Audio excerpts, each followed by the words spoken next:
이 사연은 아들과 며느리에게 버림받은 한 노모의 실화를 각색하였습니다. 세상에는 두 종류의 사람이 있다. 자신을 위해 살아가는 사람과 타인을 위해 살아가는 사람. 박말수는 후자였다.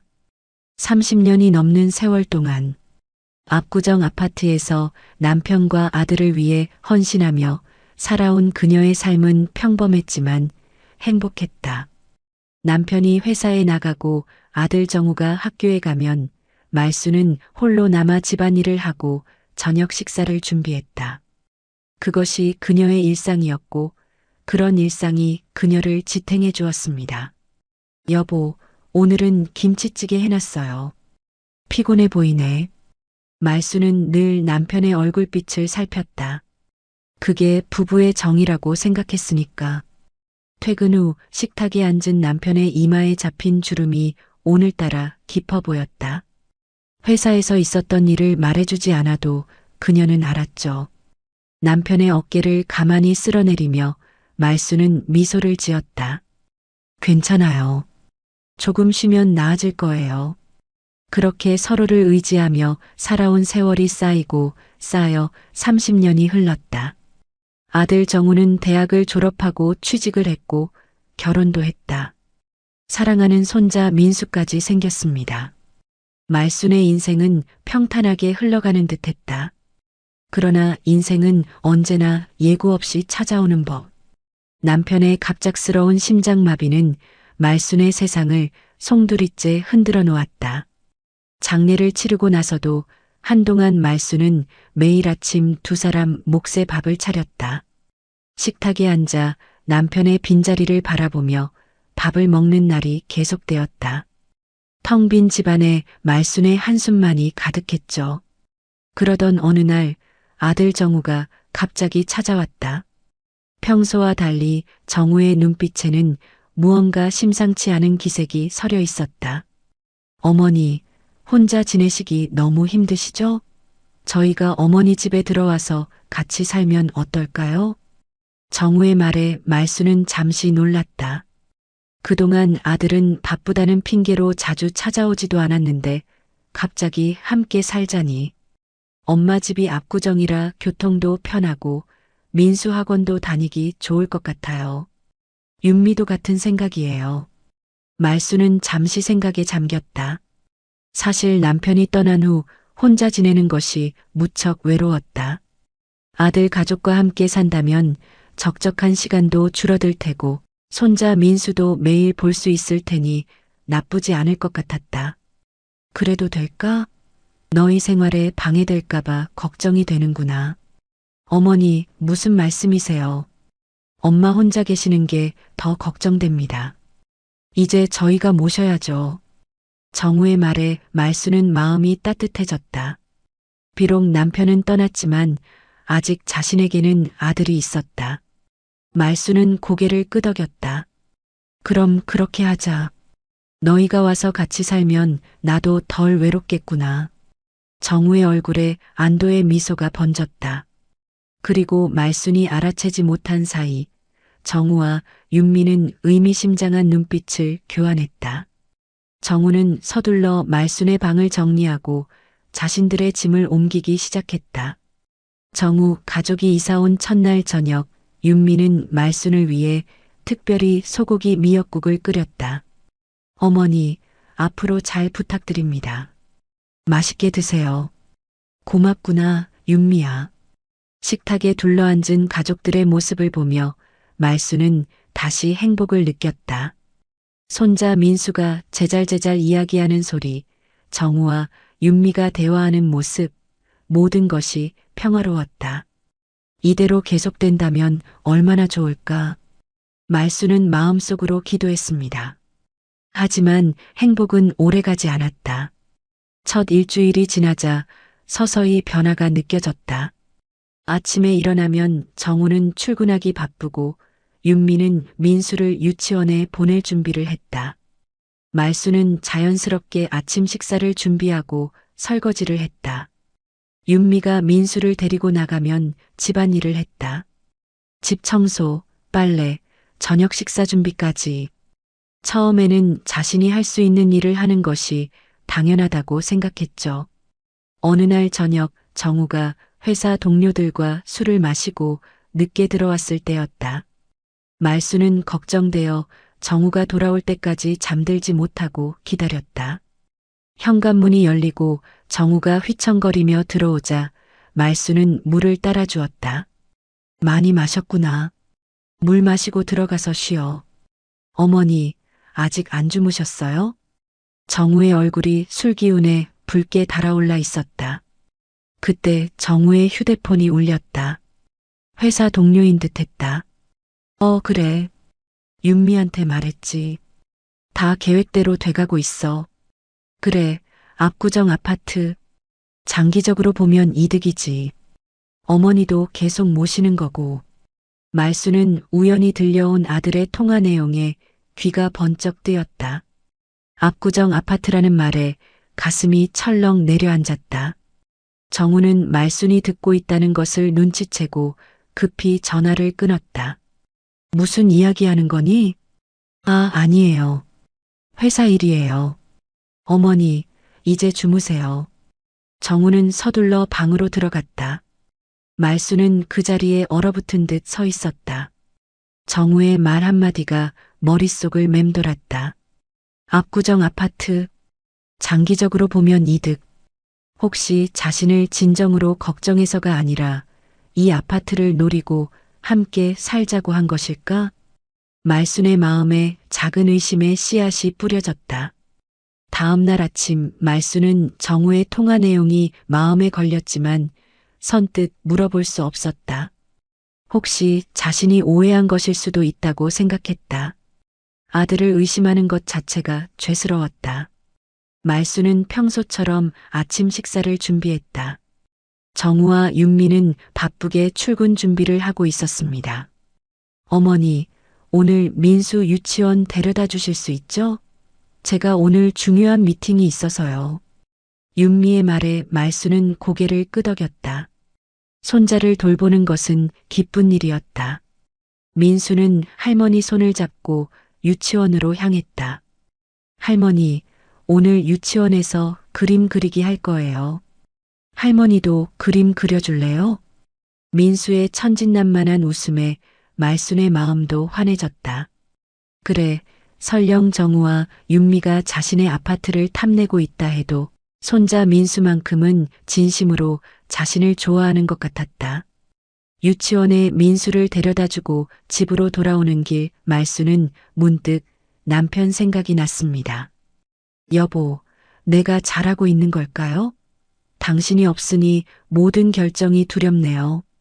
말수는 허공에 대고 중얼거렸다. 오랜 세월 부부로 살아온 사람은 그렇게 홀로 남겨져도 대화를 계속한다. 마치 남편이 곁에 있는 것처럼. 집에 돌아온 말수는 청소를 시작했다. 정우의 서재를 청소하던 중 책상 위에 놓인 서류 뭉치가 눈에 띄었다. 별 생각 없이 정리하려던 말순의 시선이 서류 제목에 멈췄다. 부동산 증여세 관련 자료였다. 그리고 그 옆에는 자신의 압구정 아파트 등기부등본이 놓여 있었죠. 이게 무슨... 말순은 자신의 눈을 의심했다. 서류들을 자세히 살펴보니 정우가 부동산 상속과 증여에 관한 자료들을 수집해둔 것이 분명했다. 특히 아파트를 자녀에게 넘길 때 발생하는 세금을 최소화하는 방법들이 형광펜으로 체크되어 있었다. 말순의 손이 떨렸다. 그렇다면 어젯밤 들은 정우의 통화는 오해가 아니었던 것이다. 어머니, 뭐 하세요? 갑자기 들려온 윤미의 목소리에 말수는 화들짝 놀랐다. 윤미는 미팅이 취소되어 일찍 돌아왔다고 했다. 말수는 당황한 기색을 감추려 애썼다. 청소하고 있었어. 정우 방이 좀 어질러져서. 제가 할게요. 어머니는 쉬세요. 윤미의 말투는 친절했지만 눈빛은 차가웠다. 말수는 불편한 기색을 감추지 못하고 자신의 방으로 돌아왔다. 머릿속이 복잡했다. 아들과 며느리가 자신의 재산을 노리고 함께 살자고 한 것일까? 그런 생각을 하니 가슴이 아팠습니다. 저녁 식사 시간, 평소와 달리 말수는 말이 없었다. 정우와 윤미는 서로 눈치를 주고받으며 대화를 이어갔다. 민수만이 평소처럼 제잘거렸다. 할머니, 왜 안 먹어요? 맛없어요? 민수의 순진한 질문에 말수는 억지로 미소를 지었다. 아니, 할머니는 입맛이 없구나. 민수는 잘 먹어. 식사가 끝나고 정우가 말순에게 다가왔다. 어머니, 괜찮으세요? 어디 편찮으신 데 있으세요? 아니, 그냥 좀 피곤해서 그래. 말순은 대답했지만 마음속으로는 내가 내 아파트만 바라보고 있다는 걸 알았다고 말하고 싶었다. 하지만 그럴 수 없었다. 정우는 그녀의 유일한 아들이었고 그를 의심하고 싶지 않았죠. 다음 날부터 말수는 정우와 윤미의 행동을 유심히 관찰했다. 처음에는 아무것도 알아차리지 못했다. 하지만 점점 미묘한 변화들이 눈에 들어왔다. 윤미가 친구와 통화할 때 이 동네 좋지 않아? 우리도 여기 완전히 정착할 거야 라고 말하는 것을 우연히 들었다. 또 정우가 부동산 중개소에 들러 주변 시세를 물어보는 것도 보았다. 말순의 마음은 점점 무거워졌다. 자신이 그토록 사랑했던 아들이 자신의 재산만 바라보고 있다니. 그것도 자신이 아직 살아있는데 말이다. 서서히 말순은 집에서 소외감을 느끼기 시작했다. 자신의 집이었지만 점점 손님 같은 느낌이 들었습니다. 어머니, 이 그릇들은 좀 오래된 것 같아요. 새로 바꿔볼까요? 윤미의 말에 말수는 가슴이 아팠다. 그 그릇들은 남편과 함께 결혼 초기에 마련한 소중한 물건들이었다. 하지만 윤미는 그런 감정을 이해하지 못했다. 아직 쓸만해. 괜히 돈 들일 필요 없어. 어머니, 저희가 사드릴게요. 걱정 마세요. 윤미의 말에는 배려가 담겨 있는 듯 했지만 말수는 그 속에 숨겨진 의미를 알 것 같았다. 당신 물건이 아닌 우리 물건으로 채우고 싶다는 의미가 아닐까? 말수는 점점 자신의 존재감이 집에서 사라져가는 것을 느꼈죠. 한편 정우는 퇴근 후 친구들과 술자리를 가지는 날이 잦아졌다. 집에 오면 피곤하다며 말순과 대화할 시간도 없었다. 가끔 민수를 돌봐달라고 부탁하는 것 외에는 말순에게 신경 쓰지 않았다. 점점 말순은 이 집에서 가정부 역할만 하고 있다는 느낌이 들었다. 정우야, 다음 주 목요일이 내 생일인데. 아, 그래요? 죄송해요, 어머니. 제가 중요한 프로젝트 마감이라 회식이 있을 것 같아요. 윤미도 바쁘고. 다음에 같이 식사해요. 정우의 무심한 대답에 말순의 마음은 더욱 상처받았다. 자신의 생일도 기억하지 못하는 아들. 예전의 정우라면 절대 이렇게 하지 않았을 텐데. 말순은 그제서야 현실을 직시하게 되었다. 정우와 윤미는 자신을 진심으로 걱정해서 함께 살자고 한 것이 아니었다. 그들이 원한 것은 자신의 아파트였습니다. 그날 밤 말수는 오랜만에 눈물을 흘렸다. 남편이 떠난 후 처음으로 이렇게 서러운 감정이 밀려왔다. 자신이 그렇게 사랑했던 아들이 그저 재산을 바라보고 있었다는 사실이 너무 아팠다. 그것도 자신이 아직 살아있는데 말이다. 여보, 우리 아들이 이렇게 변해버렸네요. 말수는 남편의 사진을 보며 중얼거렸다. 남편이 살아있었다면 이런 일은 없었을 텐데. 남편은 항상 정우에게 올바른 가치관을 심어주려 노력했었다. 하지만 남편이 떠난 후 정우는 달라졌다. 아니, 어쩌면 달라진 것이 아니라 본래의 모습을 드러낸 것인지도 모른다고 말수는 생각했습니다. 잠들기 전 말수는 결심했다. 더 이상 눈물만 흘리고 있을 수는 없었다. 이제는 자신을 지켜야 했다. 아들과 며느리가 자신의 재산만 노리고 있다면 자신도 그들에게 이용당하지 않을 방법을 찾아야 했다. 하지만 어떻게 해야 할지 막막했다. 말수는 깊은 한숨을 내쉬며 잠에 들었습니다. 눈을 떴을 때 창문 밖으로 비가 내리고 있었다. 말수는 잠시 침대에 누워 빗소리를 들었다. 비 오는 날이면 남편이 생각났다. 그는 비 오는 날이면 꼭 우산을 두고 나가곤 했다.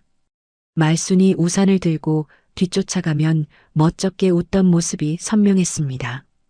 여보, 당신 없이 사는 게 이렇게 힘들 줄 몰랐어요. 중얼거리며 말수는 침대에서 일어났다. 시계를 보니 6시 30분. 평소보다 조금 늦게 일어났지만 아직 아침 식사를 준비할 시간은 충분했다. 하지만 몸이 무거웠다. 어젯밤의 생각들이 머릿속을 맴돌았다. 그래도 말수는 평소처럼 부엌으로 향했다.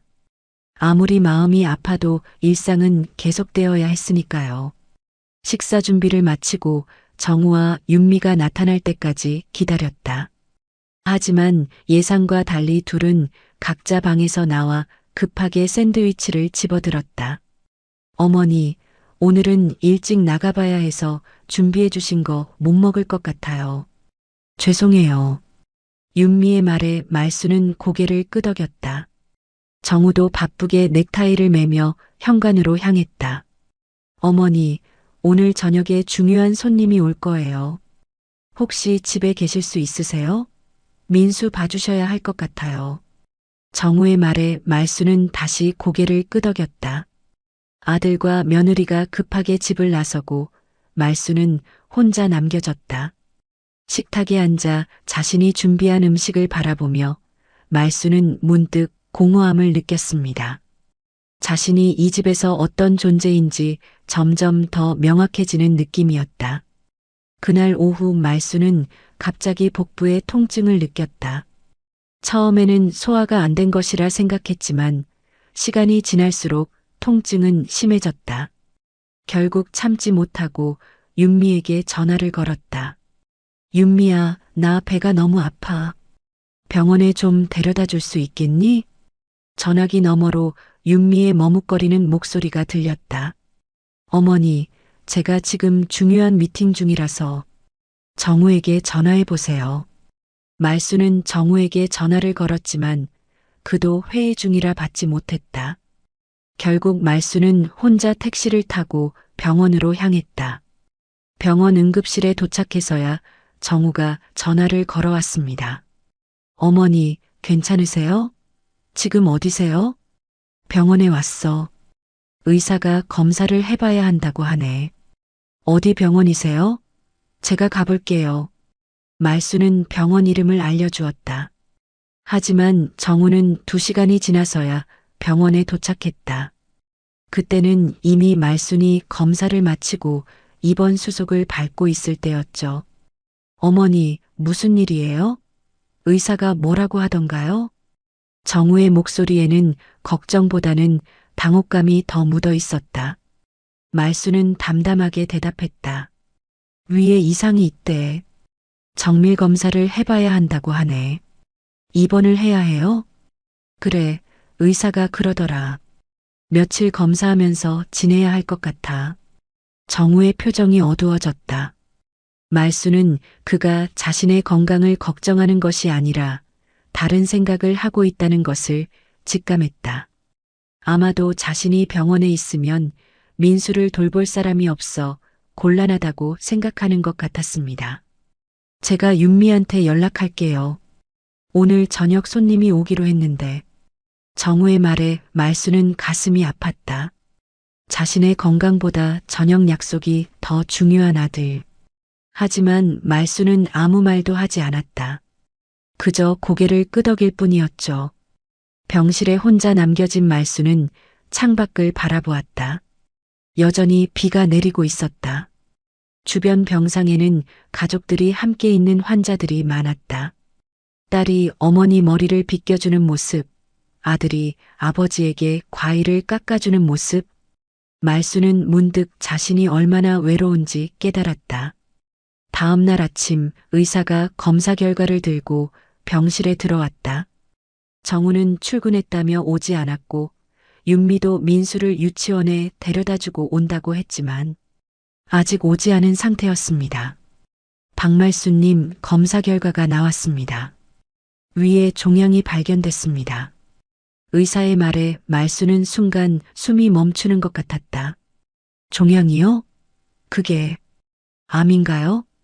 정확한 판단을 위해 조직 검사를 해봐야 하지만 현재로서는 악성 종양일 가능성이 높습니다. 가능한 빨리 수술을 진행하는 것이 좋겠습니다. 말수는 의사의 말을 듣고 있었지만 마치 다른 사람의 이야기를 듣는 것 같았다. 암이라니. 그것도 위암이라니. 남편도 위암으로 고생했었다. 말수는 갑자기 공포에 휩싸였습니다. 가족분들께 연락드릴까요? 의사의 물음에 말수는 잠시 망설였다. 그리고 고개를 저었다. 제가 직접 말할게요. 감사합니다. 의사가 나간 후 말수는 정우에게 전화를 걸었다. 하지만 정우는 회의 중이라며 전화를 받지 않았다. 말수는 문자를 보냈다. 검사 결과가 나왔어. 위암이래. 시간 되면 와주겠니? 하지만 정우로부터는 아무런 답장도 오지 않았습니다. 오후가 되어서야 윤미가 병원에 찾아왔다. 말수는 윤미에게 의사의 말을 전했다. 어머니, 그게 정말이에요? 어떻게? 윤미의 목소리에는 걱정이 묻어 있었지만 눈빛은 다른 생각을 하고 있는 것 같았다. 말수는 그런 윤미의 모습에 더욱 마음이 아팠다. 수술은 언제 하신대요? 다음 주에 할 것 같아. 의사가 빨리 하는 게 좋다고 하더라. 알겠어요. 정우에게 말할게요. 윤미는 말순의 손을 잡아주는 척하며 일어섰다. 그리고 병실을 나가기 전 복도에서 누군가와 통화하는 소리가 들렸습니다. 여보, 어머니가 위암이래. 응, 꽤 심각해 보여. 수술해야 한대. 그럼 우리 계획은 어떻게? 아파트. 응, 알았어. 내가 알아볼게. 말수는 그 말을 듣고 몸이 굳어버렸다. 자신이 위암 판정을 받았는데도 윤미가 걱정하는 것은 아파트였다. 이제는 확실했다. 정우와 윤미는 처음부터 자신의 재산만 노리고 있었던 것이다. 말순의 눈에서 뜨거운 눈물이 흘러내렸습니다. 그날 저녁 정우가 병원에 찾아왔다. 그의 표정은 어두웠다. 어머니, 위암이라고요? 정말 그런가요? 의사가 그러더라. 다음 주에 수술하기로 했어. 알겠어요. 걱정 마세요. 저희가 잘 모실게요. 정우의 말에 말수는 가슴이 찢어지는 듯 했다. 모신다는 말이 이렇게 공허하게 들릴 줄은 몰랐다. 자신이 그토록 사랑했던 아들이 이제는 자신을 짐처럼 여기고 있다는 사실이 너무 아팠습니다. 정우가 병실을 나간 후 말수는 병원 창문을 통해 밤하늘을 바라보았다. 이제 비는 그쳤지만 말순의 마음속에는 여전히 비가 내리고 있었다. 남편이 떠나고 이제는 아들마저 자신을 버린 것 같았다. 말수는 깊은 한숨을 내쉬며 눈을 감았습니다. 여보, 나 이제 어떻게 해야 할까요? 수술 전날 말수는 병실 창가에 앉아 있었다. 창밖으로는 맑은 하늘이 펼쳐져 있었지만 그녀의 마음은 먹구름이 가득했다. 정우와 윤미는 가끔 병원에 들르긴 했지만 대부분 바쁘다는 핑계로 짧게 머물다 가곤 했습니다. 민수만이 할머니를 진심으로 걱정하는 것 같았다. 할머니, 빨리 나와서 집에 와요. 제가 그림 그려놨어요. 민수의 순수한 말에 말수는 억지로 미소를 지었다. 손자의 머리를 쓰다듬으며 말수는 문득 생각했다. 내가 사라지면 민수는 어떻게 될까? 그 생각에 말순의 눈시울이 붉어졌습니다. 수술 당일 말수는 일찍 깨어 창밖을 바라보았다. 오늘이 자신의 칠순 생일이라는 것을 아무도 기억하지 못했다. 아니, 어쩌면 알고 있지만 일부러 모른 척하는 것인지도 모른다. 말수는 쓸쓸한 마음으로 수술 준비를 했습니다. 어머니, 수술 잘 받으세요. 저희는 나중에 올게요. 정우의 말에 말수는 고개를 끄덕였다. 정우와 윤미는 말순이 수술실로 들어가기 전에 병원을 떠났다. 업무가 바쁘다는 이유였다. 말수는 혼자 수술대에 누웠다. 마취제가 천천히 퍼져나가는 동안 말수는 남편의 얼굴을 떠올렸습니다. 여보, 나 좀 지켜봐 주세요. 수술은 4시간 동안 진행되었다. 다행히 성공적으로 끝났다고 의사는 말했다. 말순이 마취에서 깨어났을 때 병실에는 아무도 없었다. 간호사가 정우에게 연락했지만 회의 중이라 바로 올 수 없다고 했다고 전했습니다. 괜찮아요, 간호사님. 저 혼자 있는 거 익숙해요. 말순의 담담한 말에 간호사는 안쓰러운 표정을 지었다. 그리고 말순의 손을 꼭 잡아주었다. 할머니, 제가 옆에 있을게요. 필요한 거 있으면 언제든 불러주세요. 간호사의 따뜻한 말에 말수는 눈물이 날 것 같았다. 이런 온기가 얼마나 그리웠던가. 남편이 떠난 후 정우와 윤미의 집에서 말수는 늘 차가운 공기를 느꼈다. 하지만 이 낯선 간호사의 손에서는 따뜻함이 느껴졌습니다. 저녁이 되어서야 정우와 윤미가 병원에 찾아왔다. 그들의 표정은 어두웠다. 어머니, 수술 잘 끝났다고 들었어요. 다행이에요. 정우의 말에 말수는 미소를 지었다. 하지만 그녀의 눈은 웃고 있지 않았다.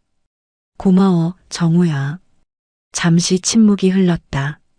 그때 병실 밖에서 누군가 통화하는 소리가 들렸다.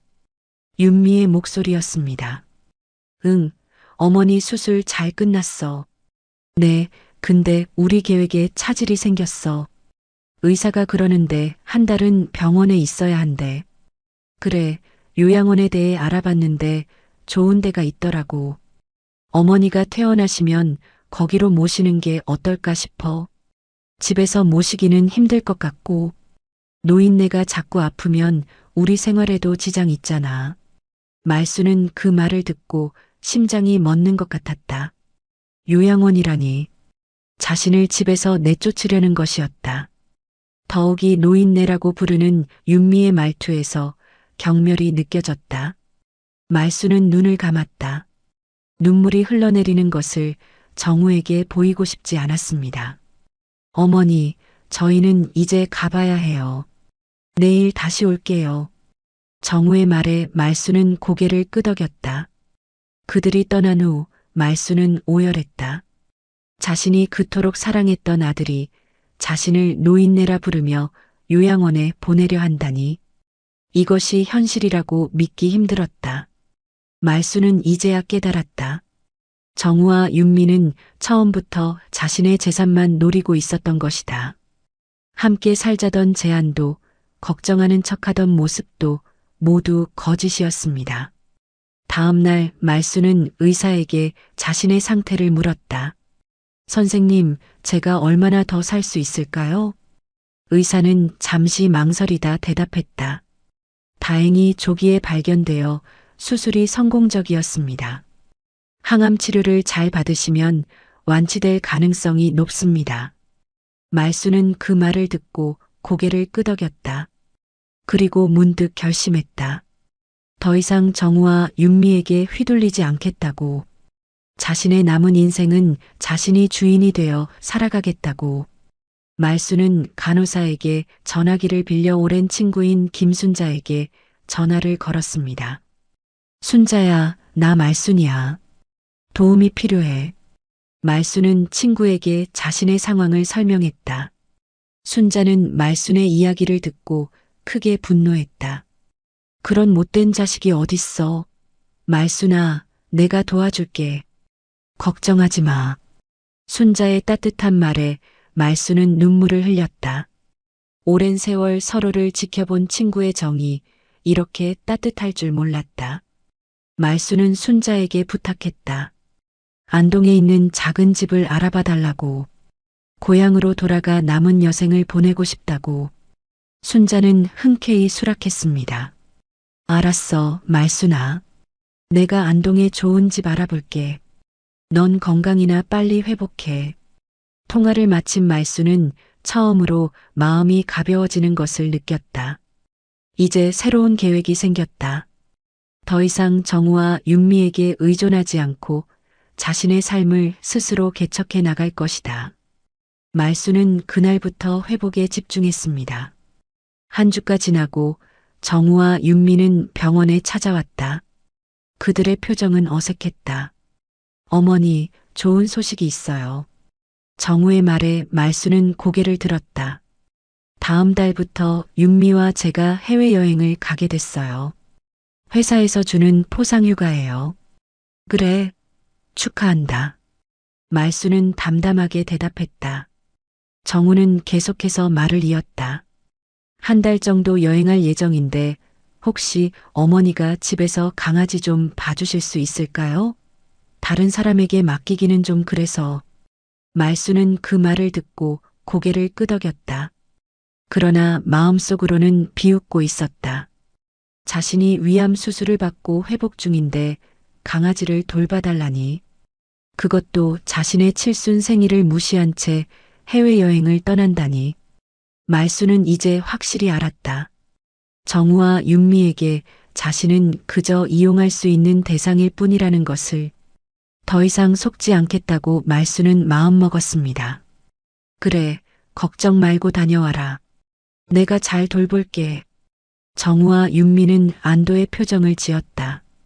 그들은 말순이 이렇게 쉽게 수락할 줄 몰랐던 것이다. 그들은 서둘러 병원을 나갔고 말순은 다시 한번 전화기를 들었다. 이번에는 부동산 중개사에게 전화를 걸었습니다. 압구정동 영아파트 매매 문의드립니다. 급매로 내놓으려고 하는데요. 말순의 목소리는 단호했다. 더 이상 망설임이 없었다. 이제 자신의 인생을 스스로 결정할 시간이었다. 부동산 중개사는 압구정 아파트가 급매로 나온다는 소식에 흥분했다. 시세보다 조금 낮게 내놓으면 빠르게 팔릴 거라고 했습니다. 네, 빨리 처리해 주세요. 가능한 한 빨리요. 말순이 전화를 끊자마자 순자에게서 전화가 왔다. 말순아, 좋은 소식이야. 안동에 정말 좋은 집을 찾았어. 한옥이야. 마당도 있고 주변 이웃들도 다 좋은 사람들이래. 순자의 말에 말순은 눈시울이 붉어졌다. 이제 정말 새로운 삶을 시작할 수 있을 것 같았다. 말순은 결심했다. 정우와 윤미가 여행을 떠나는 날 자신도 이 집을 떠나 안동으로 갈 것이라고. 더 이상 그들에게 휘둘리지 않고 자신의 인생을 살아갈 것이라고. 말순의 눈에 새로운 희망의 빛이 어렸습니다. 고마워, 순자야. 정말 고마워. 말순은 전화기를 내려놓으며 창밖을 바라보았다. 이제 비로소 구름이 걷히고 맑은 하늘이 보이는 것 같았다. 말순은 깊은 숨을 들이마셨다. 이제 새로운 시작을 위한 준비를 할 시간이었습니다. 퇴원날 말순은 병원 로비에서 기다렸다. 정우가 데리러 온다고 했지만 약속 시간보다 1시간이나 늦었다. 결국 간호사가 걱정스러운 표정으로 다가왔을 때 말순은 웃으며 괜찮다고 했습니다. 제가 택시라도 불러드릴까요? 아니에요. 곧 올 거예요. 그동안 감사했어요, 간호사님. 말순은 간호사의 손을 꼭 잡았다. 이 낯선 이가 보여준 따뜻함이 얼마나 큰 위로가 되었는지 모른다. 마침내 정우가 나타났을 때 말순은 평온한 표정을 유지했습니다. 어머니, 죄송해요. 회사에서 급한 일이 생겨서. 괜찮아. 가자. 집으로 돌아가는 차 안에서 정우는 계속해서 해외여행 이야기를 했다. 다음 주면 떠난다고, 윤미와 함께 준비를 마쳤다고. 말순은 묵묵히 듣고만 있었다. 자신이 어떤 계획을 세우고 있는지 정우는 전혀 알지 못했습니다. 집에 도착하자 윤미가 나와 맞이했다.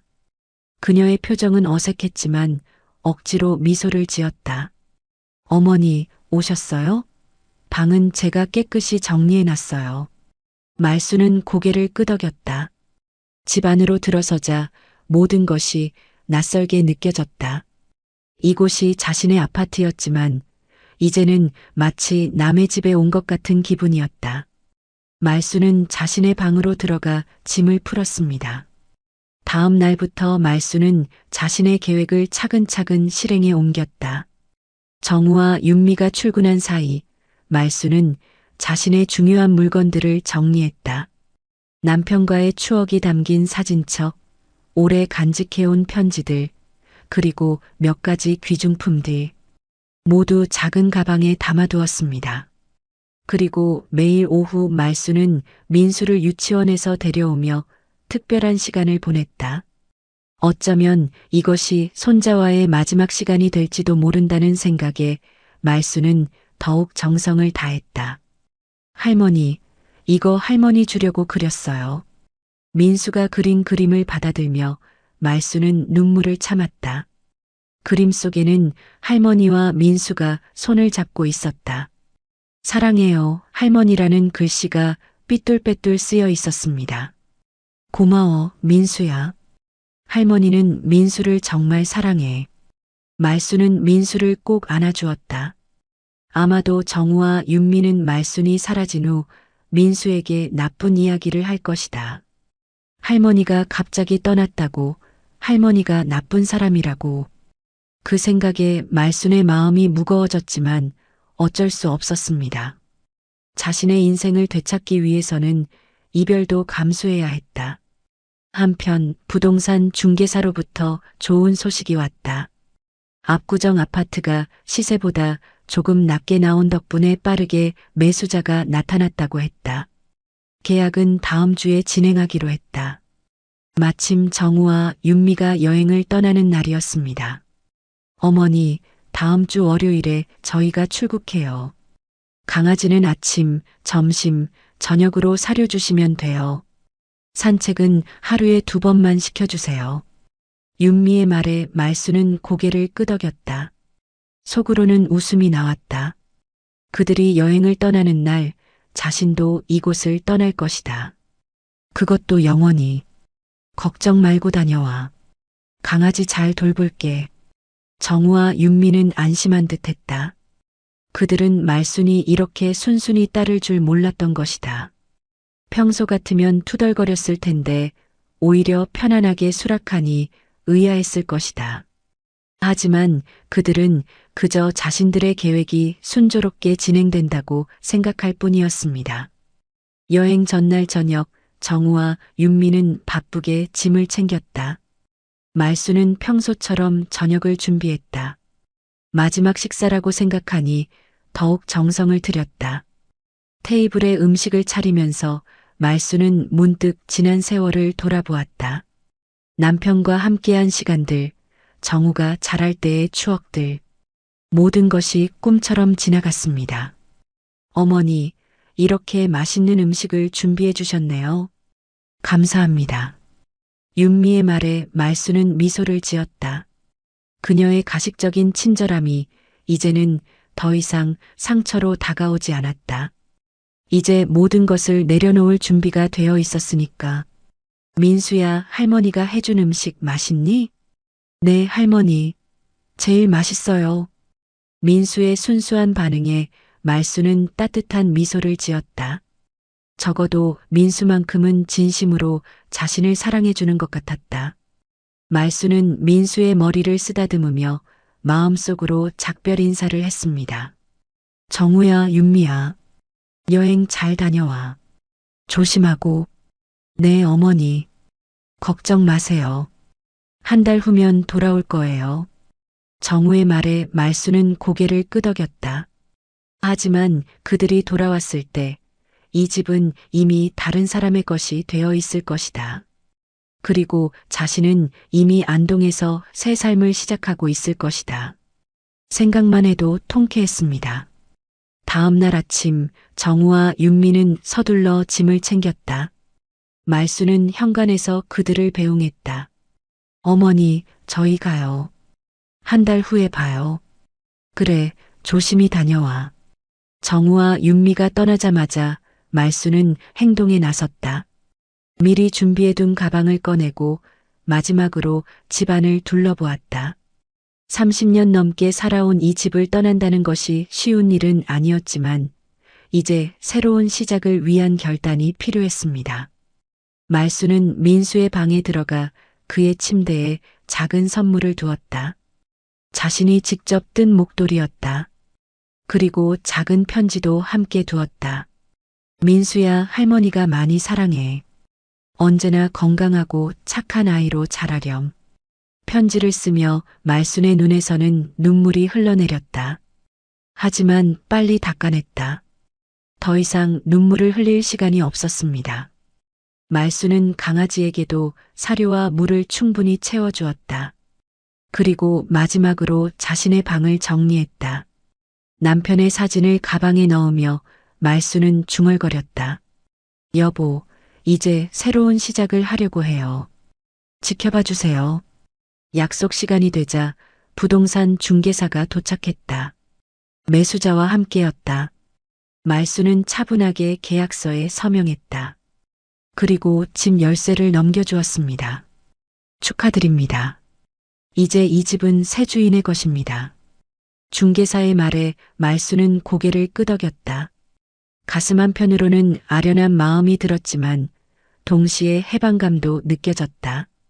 이제 자신의 인생을 스스로 결정할 수 있게 된 것이다.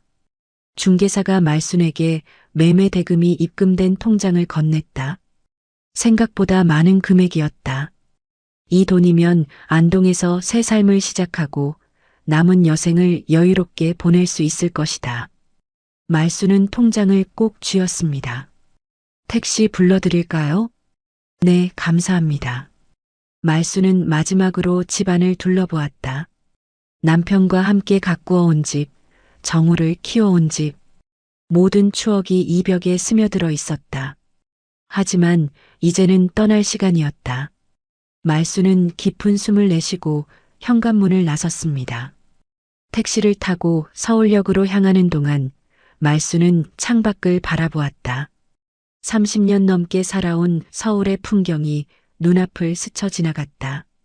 낯설면서도 익숙한 풍경. 말수는 이제 이 도시와 작별할 준비가 되어 있었다. 서울역에 도착하자 순자가 기다리고 있었다. 말순을 보자마자 순자는 달려와 그녀를 꼭 안아주었습니다. 말순아, 정말 결심했구나. 용기 있는 결정이야. 고마워, 순자야. 내가 있어서 다행이야. 두 사람은 안동행 기차에 몸을 실었다. 기차가 서서히 움직이기 시작하자 말수는 창밖으로 멀어지는 서울을 바라보았다. 이제 정말 새로운 시작이었다. 말순의 눈에는 더 이상 슬픔이 없었다. 오직 기대와 희망만이 가득했습니다. 말순아, 안동에 도착하면 모두가 너를 기다리고 있어. 내가 미리 이웃들에게 이야기해뒀거든. 순자의 말에 말수는 미소를 지었다. 낯선 곳에서 새로운 인연을 맺는다는 것이 설레면서도 두려웠지만 이제는 모든 것을 받아들일 준비가 되어 있었다. 말수는 창밖을 바라보며 중얼거렸습니다. 여보, 나 이제 행복해질 거예요. 지켜봐 주세요. 기차는 쉼없이 달렸고 말순의 마음도 그러했다. 뒤돌아보지 않고 오직 앞만 보며 달려가는 기차처럼 말순은 이제 자신의 인생을 스스로 개척해 나갈 것이다. 더 이상 누구의 허락도 눈치도 보지 않고 오직 자신만을 위한 삶을 살아갈 것이다. 말순의 입가에 미소가 번졌습니다. 안동으로 가는 기차 안에서 말순은 창밖을 바라보았다. 도시의 풍경이 점점 사라지고 대신 푸른 산과 들이 눈앞에 펼쳐졌다. 마치 자신의 인생이 새롭게 바뀌는 것처럼 느껴졌습니다. 옆에 앉은 순자는 계속해서 안동에 대한 이야기를 들려주었다. 말순아, 내가 찾은 집이 정말 좋아. 한옥이라 겨울에는 좀 춥겠지만 마당이 있고 전망이 끝내줘. 앞으로는 강이 보이고 뒤로는 산이 있어. 말수는 미소를 지었다. 남편과 함께 늘 시골에 한옥을 짓고 살고 싶다는 꿈을 꾸었었다. 하지만 정우의 교육과 남편의 직장 때문에 그 꿈은 접어두었었죠. 이제 비로소 그 꿈을 이룰 수 있게 된 것이다. 순자야, 정말 고마워. 내가 아니었으면 나 이런 결정 못했을 거야. 무슨 소리야? 너 같은 친구를 두고 어떻게 모른 척해? 그나저나 정우는 어떻게 할 거야? 나중에 알게 되면 많이 화낼 텐데. 말수는 잠시 생각에 잠겼다. 정우와 윤미가 해외여행에서 돌아와 빈집을 발견했을 때 얼마나 놀랄지 상상이 되었다. 하지만 더 이상 그들에게 휘둘리지 않겠다는 결심이 확고했습니다. 화내든 말든 이제 내 인생은 내가 결정할 거야. 그동안 너무 남의 눈치만 봤어. 남편 눈치, 시부모 눈치, 아들 눈치, 며느리 눈치. 이제는 내 마음대로 살고 싶어. 순자는 말순의 손을 꼭 잡아주었다. 두 사람은 오랜 세월 함께한 친구였다. 서로의 인생을 누구보다 잘 알고 있었죠. 순자는 말순이 얼마나 힘든 시간을 보냈는지 알고 있었다. 그래, 이제 내 인생을 살아. 누가 뭐라든 너는 너의 삶을 살 권리가 있어. 기차는 서서히 안동역에 도착했다. 말수는 설레는 마음으로 짐을 챙겼다. 역에 내리자 신선한 공기가 폐부 깊숙이 들어왔다. 서울의 매연 가득한 공기와는 달랐다. 말수는 깊게 숨을 들이마셨습니다. 이렇게 공기가 좋은데 왜 서울에서만 살았을까? 순자가 웃으며 말했다. 이제부터 마음껏 이 공기 마시면서 살면 돼. 두 사람은 택시를 타고 말순의 새 집으로 향했다. 차창 밖으로 펼쳐지는 안동의 풍경은 말순에게 새로운 희망을 안겨주었다. 한적한 시골 마을, 여유롭게 흐르는 강, 그리고 따뜻한 햇살. 모든 것이 새롭게 느껴졌습니다. 택시가 한 마을 앞에 멈추자 순자가 말했다. 저기 보이는 게 내 새 집이야. 말순이 바라본 곳에는 아름다운 한옥이 자리하고 있었다. 기와 지붕과 나무로 된 대문, 그리고 작은 마당까지. 마치 동화 속에서 튀어나온 듯한 집이었다. 말수는 감격에 겨워 눈물을 훔쳤습니다. 순자야, 정말 이게 내 집이야? 그럼 이제부터 내 집이야. 어서 들어가 봐. 두 사람이 대문 앞에 서자 이웃집 할머니가 반갑게 다가왔다. 아이고, 서울에서 오신다는 분이 이분이시구먼. 어서 오세요. 저는 옆집에 사는 김영자라고 합니다. 말수는 어색하게 인사를 건넸다. 서울에서는 이웃과 인사도 제대로 나누지 않았는데 여기서는 처음 보는 사람이 이렇게 반갑게 맞아주니 낯설면서도 따뜻했습니다. 안녕하세요. 저는 박말순이라고 합니다. 앞으로 잘 부탁드려요. 아이고 무슨. 우리 마을에 오신 것만으로도 반가운데 무슨 부탁이에요. 내일 마을회관에서 작은 환영회라도 열어야겠네요. 말수는 놀랐다. 자신을 위해 환영회라니. 서울에서는 상상도 할 수 없는 일이었다. 영자는 말순의 표정을 보고 웃었습니다. 여기서는 이웃이 가족이나 다름없어요.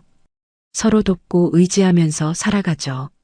서울에서 오셨으니 적응하기 힘드실 텐데 언제든 도움이 필요하시면 말씀하세요. 말수는 고개를 끄덕였다. 이런 따뜻한 환영이 너무나 감사했다. 영자는 인사를 마치고 돌아갔고 말순과 순자는 집 안으로 들어갔습니다. 집 안은 생각보다 넓고 깨끗했다. 오래된 한옥이지만 잘 관리되어 있었다. 대청마루에 앉아 시원한 바람이 불어왔다. 말수는 이 순간이 꿈만 같았다. 어때, 마음에 들어? 순자의 물음에 말수는 미소를 지었다. 너무 좋아. 이런 집에서 살게 될 줄은 꿈에도 몰랐어. 두 사람은 집 구석구석을 둘러보았다. 안방, 대청마루, 부엌, 그리고 마당까지. 모든 것이 말순의 마음에 쏙 들었다. 특히 마당에 심어진 꽃들이 눈에 띄었습니다. 이 꽃들은 누가 심은 거야? 아, 내가 미리 부탁해뒀어. 내가 꽃을 좋아하잖아. 말순은 감동했다. 순자가 이렇게까지 자신을 위해 준비해 주었다니. 말순은 순자를 꼭 안아주었다. 정말 고마워, 순자야. 이렇게 좋은 친구가 있어서 나는 정말 행복한 사람이야. 해가 저물기 시작했다. 순자는 말순과 함께 간단한 저녁 식사를 준비했다. 시골에서 직접 재배한 채소와 된장찌개, 그리고 순자가 가져온 반찬들. 소박하지만 정성이 담긴 식사였습니다. 마루에 앉아 식사를 하며 두 사람은 옛 이야기를 나누었다. 학창 시절의 추억, 결혼 후의 이야기들. 시간이 흐르는 줄 모르고 대화를 이어갔다. 말순은 오랜만에 마음 편히 웃을 수 있었습니다. 말순아, 나 내일 서울로 돌아가야 해. 괜찮겠어? 순자의 말에 말순은 잠시 불안함이 스쳤지만 곧 마음을 다잡았다. 괜찮아. 이제는 혼자서도 잘 지낼 수 있어. 그동안 정말 고마웠어. 다음 날 아침 순자는 말순에게 필요한 물건들을 사다 주고 떠날 준비를 했다. 말순은 문득 정우가 생각났다. 그가 여행에서 돌아와 빈집을 발견했을 때의 모습이 상상되었습니다. 순자야, 혹시 정우가 너한테 연락하면 어떻게 할 거야? 걱정 마. 난 아무것도 모른다고 할 거야. 내가 직접 이야기할 때까지는 비밀로 지킬게. 말순은 고개를 끄덕였다. 언젠가는 정우에게 진실을 말해야 하겠지만 지금은 아직 때가 아니었다. 자신의 상처가 아물 때까지는 시간이 필요했습니다. 순자가 떠난 후 말순은 혼자 마당에 앉아 있었다. 한적한 시골 마을의 소리가 귓가에 들려왔다. 새소리, 바람소리, 그리고 멀리서 들려오는 물소리. 서울의 소음과는 전혀 달랐다. 말순은 깊은 숨을 들이마셨다. 여보, 여기 정말 좋아요. 당신이 그토록 원하던 한옥이에요. 우리가 함께 꿈꿨던 곳이죠. 말순은 남편의 사진을 꺼내 바라보았다. 그리고 마음속으로 다짐했다. 이제부터는 자신을 위한 삶을 살겠다고. 더 이상 누구의 눈치도 보지 않고 자신이 원하는 대로 살아가겠다고. 말순의 얼굴에 평온한 미소가 번졌습니다. 그날 저녁 마을 주민들이 말순의 집으로 찾아왔다. 환영한다며 음식과 선물을 들고 온 것이다. 말순은 처음에는 당황했지만 곧 그들의 진심 어린 환대에 마음을 열었다. 서울에서 오셨다고 들었어요. 우리 마을에 오신 걸 환영합니다. 필요한 것 있으시면 언제든 말씀하세요. 우리가 도와드릴게요. 마을 주민들의 따뜻한 말에 말순은 감사함을 느꼈다. 서울에서는 30년을 살아도 이웃의 얼굴조차 모르는 경우가 많았는데 여기서는 하루 만에 이렇게 많은 사람들과 인사를 나누게 되다니. 말순은 이것이 진정한 사는 것이라고 느꼈습니다. 정말 감사합니다. 여러분의 환영에 어떻게 감사의 말씀을 드려야 할지 모르겠네요. 말순의 진심 어린 말에 주민들은 더욱 친근하게 다가왔다. 그들은 말순에게 마을의 이야기, 근처 시장 정보, 그리고 좋은 산책로까지 알려주었다. 말순은 처음으로 자신이 커뮤니티의 일원이 된 것 같은 느낌이 들었습니다. 주민들이 모두 돌아간 후 말순은 마당에 앉아 밤하늘을 바라보았다. 서울에서는 볼 수 없었던 수많은 별들이 하늘에 빛나고 있었다. 말순은 문득 생각했다. 이것이 진정한 행복이 아닐까? 자신의 의지로 선택한 삶, 그리고 따뜻한 사람들과의 관계. 말순은 이제야 비로소 자신의 인생을 찾은 것 같았습니다. 그날 밤 말순은 오랜만에 편안한 잠을 잤다. 더 이상 정우와 윤미의 눈치를 볼 필요도 없고 가정부처럼 일할 필요도 없었다. 이제 그녀는 자유로웠다. 자신의 인생을 스스로 결정할 수 있는 자유. 말수는 꿈속에서도 미소를 지었습니다. 다음 날 아침 말수는 일찍 일어나 마당에서 차를 마셨다. 아침 햇살이 마당을 비추고 새들이 지저귀었다. 이런 평화로운 순간이 얼마나 그리웠던가. 말수는 이제야 진정한 의미의 집을 찾은 것 같았습니다. 정우와 윤미가 해외여행에서 돌아온 날 서울은 비가 내리고 있었다. 그들은 공항에서 택시를 타고 집으로 향했다. 한 달간의 여행이 끝나고 돌아온 집이라 기대에 부풀어 있었습니다.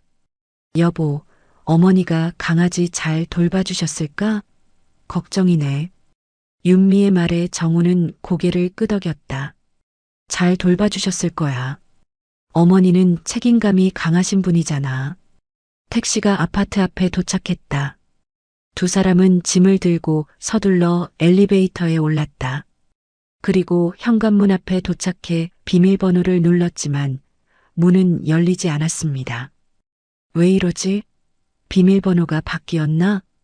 정우는 다시 한번 비밀번호를 눌러보았지만 여전히 문은 열리지 않았다. 결국 그는 초인종을 눌렀다.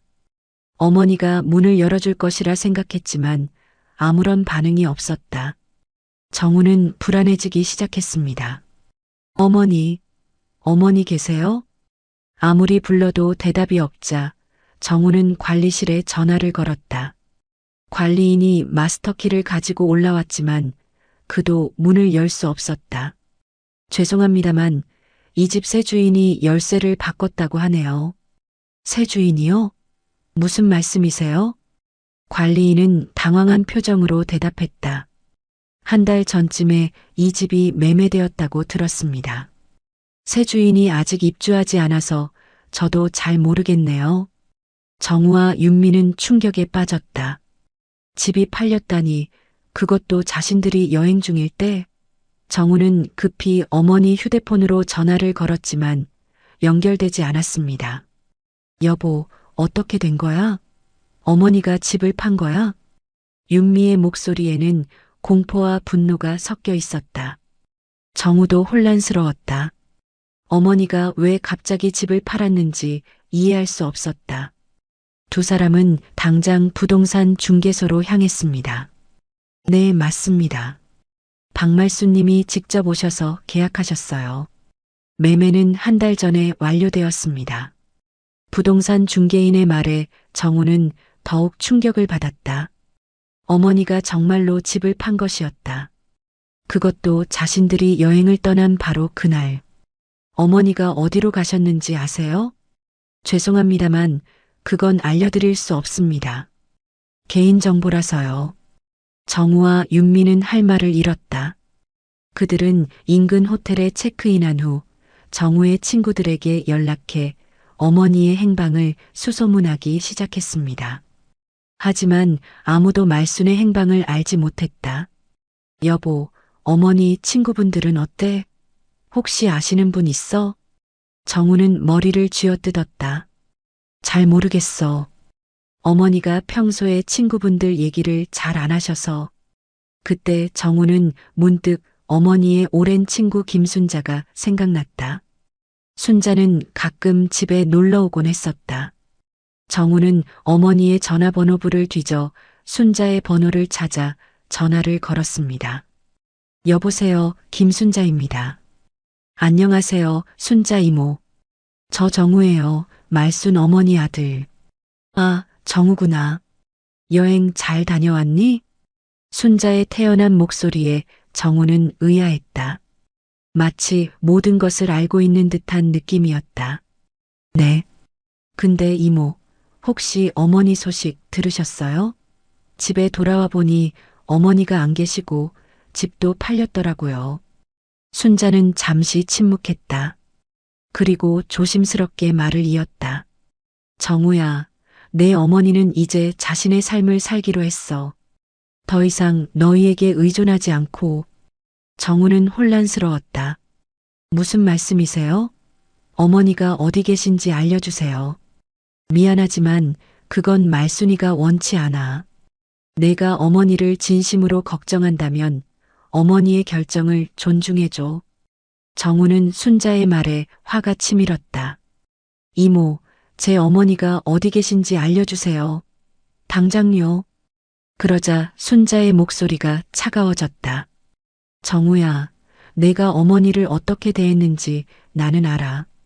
어머니가 위암 수술을 받았을 때 너희가 어떻게 했는지도 요양원에 보내려고 했다면서 그리고 어머니 칠순 생일에 해외여행을 간 것도 알아.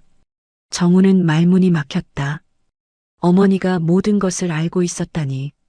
그가 윤미와 나눈 대화, 요양원에 대한 이야기까지. 정우는 갑자기 죄책감이 밀려왔습니다. 이모, 그건 오해예요. 오해?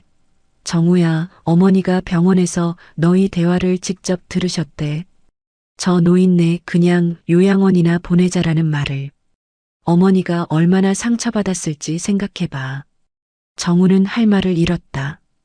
자신이 한 말이 틀림없었다. 병원에서 윤미와 나눈 대화를 어머니가 들었다는 사실이 너무 충격적이었다. 정우는 갑자기 자신이 얼마나 어머니를 아프게 했는지 깨달았습니다. 이모, 어머니께 사과하고 싶어요. 어디 계신지 알려주세요. 지금 와서 무슨 사과야? 내가 어머니를 진심으로 생각했다면 애초에 그런 말을 하지 않았겠지. 말순이는 이제 너희 없이도 행복하게 살 거야. 정우는 눈물이 났다. 어머니가 자신들을 떠났다는 사실이 이제야 실감났다. 그리고 그것이 전적으로 자신의 잘못이라는 것도. 이모, 제발이요. 마지막으로 어머니께 사과라도 하게 해주세요. 순자는 한숨을 쉬었다. 정우야, 어머니는 안동으로 가셨어. 하지만 지금 찾아가면 더 상처받으실 거야. 어머니가 연락하고 싶을 때 연락하실 거야. 그때까지 기다려. 정우는 안동이라는 단서를 얻었지만 그것만으로는 어머니를 찾기 어려웠다. 안동은 넓고 어머니가 정확히 어디에 계신지 알 수 없었다. 정우는 절망에 빠졌습니다. 전화를 끊고 정우는 윤미에게 상황을 설명했다. 윤미의 표정은 점점 어두워졌다. 여보, 이게 다 무슨 일이야? 우리가 어머니를 어떻게 대했길래? 정우는 고개를 숙였다. 우리가 어머니를 가정부처럼 대했어. 병원에서 요양원 얘기한 것도 어머니가 다 들으셨대. 윤미의 얼굴이 창백해졌다. 그녀도 자신의 행동이 얼마나 잘못되었는지 깨달았다. 하지만 이미 늦었다. 그들이 떠난 사이 어머니는 집을 팔고 자신만의 길을 떠난 것이다. 그럼 우리 어떻게 해? 집은 팔렸고. 정우는 한숨을 쉬었다. 일단 안동으로 가보자. 어머니를 찾아야 해. 두 사람은 다음 날 아침 일찍 안동행 기차를 탔다. 하지만 안동에 도착한 후에도 어머니의 행방을 찾기는 쉽지 않았다. 마을 곳곳을 돌아다니며 어머니를 찾았지만 아무도 박말순이라는 사람을 모른다고 했습니다. 이틀째 되는 날 정우와 윤미는 지쳐갔다. 그들은 안동의 한 찻집에 앉아 쉬고 있었다. 여보, 이제 어떡하지? 어머니를 찾을 수 없을 것 같아. 정우가 절망적인 표정으로 말했을 때 찻집 주인이 그들의 대화를 듣고 다가왔다. 혹시 서울에서 최근에 이사 온 할머니를 찾고 계신가요? 정우와 윤미는 눈을 빛냈다. 네, 저희 어머니를 찾고 있어요. 박말순이라고 하는데 혹시 아세요? 찻집 주인은 고개를 끄덕였다. 네, 알아요. 최근에 한옥마을에 이사 오신 분 맞죠? 김순자 씨 친구분. 정우는 안도의 한숨을 내쉬었다. 맞아요. 어디 계신지 알려주실 수 있을까요? 찻집 주인은 잠시 망설였다. 말순 할머니가 찾아오는 사람이 있으면 알려주지 말라고 하셨는데. 정우는 간절히 부탁했다. 제발이요. 저는 어머니 아들입니다. 사과드리고 싶어요. 찻집 주인은 한숨을 쉬며 고개를 저었다. 죄송합니다만 약속을 지켜야 할 것 같네요. 말순 할머니가 원치 않으시는 것 같아서요.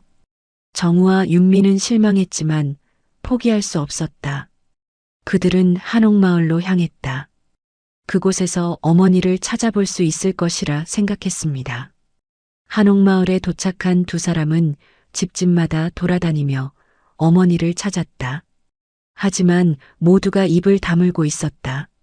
마치 약속이라도 한 듯이 아무도 말순의 행방을 알려주지 않았다.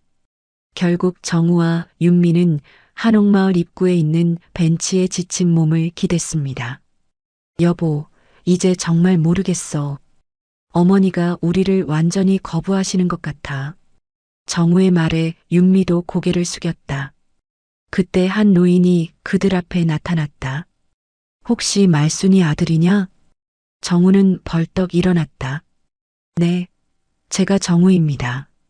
어머니 아시나요? 노인은 고개를 끄덕였다. 알지. 말순이가 너희가 온다고 했어. 하지만 만나고 싶지 않다고 하더구나. 정우의 마음이 무너졌다. 어머니가 자신을 만나고 싶지 않다니. 그만큼 상처를 준 것이었다. 하지만 내가 너희를 데려갈게. 말순이가 화가 많이 났지만 그래도 너는 아들이니까 한 번은 만나봐야 하지 않겠니? 정우와 윤미는 노인을 따라 한옥마을 깊숙한 곳으로 들어갔다. 그리고 마침내 어머니가 살고 있는 한옥에 도착했습니다. 여기다. 들어가 봐라. 노인의 말에 정우는 떨리는 손으로 대문을 두드렸다. 잠시 후 문이 열리고 말순이 나타났다. 그녀의 얼굴은 서울에 있을 때보다 훨씬 건강해 보였다. 하지만 정우와 윤미를 보자 그녀의 표정이 굳어졌습니다. 어머니, 정우가 말을 꺼내려 할 때 말순은 차갑게 말했다. 왜 왔니? 내가 너희를 만나고 싶지 않다고 했을 텐데. 말순의 차가운 목소리에 정우와 윤미는 그 자리에 얼어붙었다. 한 달 전만 해도 가정부처럼 일하며 묵묵히 참던 어머니의 모습은 온데간데 없었다. 지금 그들 앞에 서 있는 사람은 당당하고 의연한 한 여인이었습니다. 어머니, 제발 저희 좀 들어가게 해주세요. 대화라도 나눠야 하지 않을까요? 정우의 간절한 목소리에도 말순은 미동도 하지 않았다. 그녀의 눈에는 분노와 상처가 가득했다. 대화? 지금에서야? 내가 위암 판정받고 수술했을 때는 대화할 시간도 없더니 이제 와서 무슨 대화를 하자는 거니? 말순의 날카로운 말에 정우는 고개를 숙였다. 그는 어머니의 말이 모두 사실임을 알고 있었다. 자신이 얼마나 이기적으로 행동했는지 이제야 깨달았습니다. 어머니, 정말 죄송합니다. 제가 잘못했어요. 용서해 주세요. 정우가 무릎을 꿇으려 할 때 말순은 손을 들어 그를 막았다. 그만해. 내 앞에서 연극하지 마. 너희가 진심으로 나를 생각했다면 처음부터 그렇게 대하지 않았겠지. 윤미도 눈물을 흘리며 말했다. 어머니, 정말 잘못했어요. 저희가 어머니를 가정부처럼 대했던 것, 요양원에 보내려고 했던 것, 모두 진심으로 사과드립니다. 말순은 고개를 저었다. 그녀의 눈에도 눈물이 고이기 시작했지만 결코 흘리지 않았습니다. 내가 너희 집에서 얼마나 소외감을 느꼈는지 알아? 내 생일에도 너희는 해외여행을 계획했어. 그것도 나한테는 말 한마디 없이. 대신 강아지나 돌보라고 했지. 내가 얼마나 서러웠는지 너희는 상상도 못할 거야. 정우는 어머니의 말 한마디 한마디가 비수가 되어 가슴을 찔렀다. 모든 것이 사실이었다. 그들은 어머니를 한 인간으로서 존중하지 않았다. 그저 편의에 따라 이용했을 뿐이었습니다. 어머니, 저희가 정말 이기적이었어요. 하지만 이제 깨달았어요. 제발 한 번만 기회를 주세요. 말순은 잠시 침묵했다. 그리고 마당에 있는 의자를 가리켰다. 잠깐만 앉아. 할 말이 있어. 정우와 윤미는 조심스럽게 마당으로 들어와 의자에 앉았다. 말수는 그들 앞에 서서 단호하게 말을 이었습니다. 내가 왜 집을 팔고 떠났는지 알겠니? 나도 한 인간으로서 존중받고 싶었어. 내가 여기 온 이후로 얼마나 행복한지 너희는 상상도 못할 거야. 여기 사람들은 나를 가정부가 아닌 한 사람으로 대해줘. 내 이야기를 들어주고 내 감정을 존중해줘. 말순의 목소리에는 확신이 가득했다. 그녀는 더 이상 예전의 연약한 어머니가 아니었다. 자신의 삶을 스스로 결정하는 당당한 여인이었습니다. 어머니, 정말 죄송해요. 저희가 얼마나 큰 잘못을 했는지 이제야 알겠어요. 정우의 사과에 말수는 담담하게 대답했다. 사과? 이제 와서 무슨 사과? 난 너희를 절대 용서하지 않을 거야. 평생 용서하지 않을 거야. 말순의 날카로운 말에 정우와 윤미는 얼어붙었다. 그들은 어머니가 조금은 마음을 열어줄 것이라 기대했지만 그런 기대는 산산조각이 났습니다. 어머니, 저희와 다시 함께 살아주시면 안 될까요? 이번에는 정말 달라질게요. 정우의 간절한 부탁에 말수는 단호하게 고개를 저었습니다. 절대 안 돼. 나는 이제 내 삶을 찾았어. 여기서의 삶이 나는 행복해. 이웃들과 함께 나눔을 실천하고 내가 하고 싶은 일을 하면서 살고 있어. 너희와 함께 있을 때는 느끼지 못했던 행복을 여기서 찾았단다. 너희 같은 짐승들과는 절대 다시 살지 않을 거야. 말순의 말에 정우와 윤미는 할 말을 잃었다. 그들은 어머니가 이렇게 단호하게 거절할 것이라고는 예상하지 못했다. 어쩌면 그들은 어머니가 언제나 자신들을 용서하고 다시 돌아올 것이라고 생각했는지도 모른다. 그럼 앞으로 어머니를 뵐 수도 없는 건가요? 윤미의 물음에 말수는 즉시 대답했다. 그래, 다시는 만나지 말자. 나는 너희 같은 사람들을 내 인생에서 완전히 지워버릴 거야. 말순의 단호한 태도에 정우와 윤미는 더 이상 무어라 말할 수 없었다. 그들은 이제야 어머니가 얼마나 강인한 사람인지 깨달았습니다. 그럼 민수는요? 할머니가 보고 싶어 할 텐데. 정우의 말에 말순의 표정이 잠시 흔들렸지만 곧 단호함을 되찾았다. 민수는 너희가 알아서 해.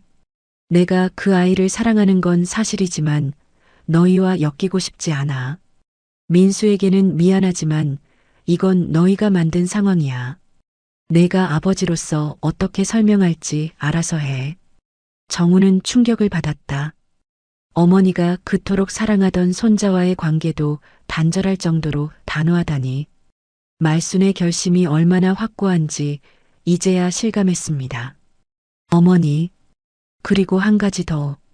내가 판 아파트 돈에 대해서는 생각하지도 마. 그건 내 돈이야. 내가 30년 넘게 살아온 집이었으니까. 정우는 급히 고개를 저었다.